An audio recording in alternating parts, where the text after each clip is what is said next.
Welcome back. Today we're throwing down some ribs on the pit. With ribs, you don't want to let your rub sit around pulling moisture out of the meat like we did with our pork or chicken.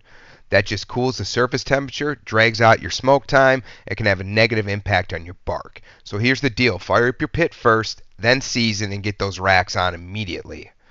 I've got my pit cruising at 225 degrees. We're running our house blend of equal parts hickory, cherry, and mesquite. This combo really helps bring a nice balance of sweet and smoky with a little punch at the end. Again, the key here is having the pit ready so there's zero delay between rub and smoke. All right, let's get our meat prepped. We're going to grab our racks and pat them dry. Remember, moisture is the enemy with this smoke. Dry meat means the seasoning and smoke will stick to the surface.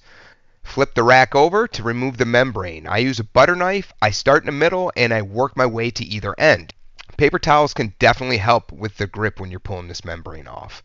Then I like to trim up the loose edges or thin pieces so nothing burns off or dries out, plus it looks a lot better. Now we're going to hit it with some rub. I'm using SuckleBusters Hog Waller. It's our go-to. It brings a bold flavor and lays down a deep red bark, which is what you want. Cover every inch, don't miss the sides, and once it's coated, straight onto the pit. When you fire the ribs, make sure you square them up and tuck them tight. Ribs will cook in the shape you put them on the grill with. So compact ribs means meaty, even bites throughout the entire rack.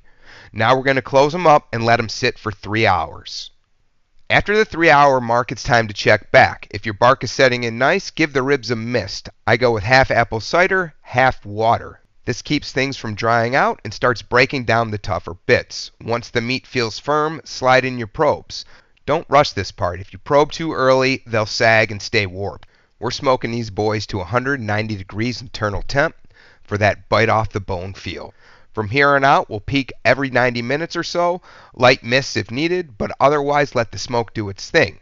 Once we hit 190 degrees internal temperature, I'll wrap the racks in butcher paper, let them rust in the oven for about 30 minutes, and then it's time to go.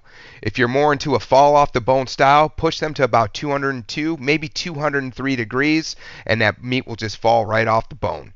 Different vibe, still killer. After resting, we're ready to start getting these things ready to eat. As you can see, these ribs are beautifully colored, moist, and have a great smoke ring. And for the record, they taste even better than they look. So that's it. Bite off the bone ribs, TRP style. The next barbecue video, I'll run the wrap method and cook to 202, 203 degrees so you can see side by side what bite off versus fall off the bone really looks like. Thanks for stopping by. If you're enjoying the content, please hit the like button, drop a sub to keep the pit rolling. My name is Laz, and I'll talk to you guys soon.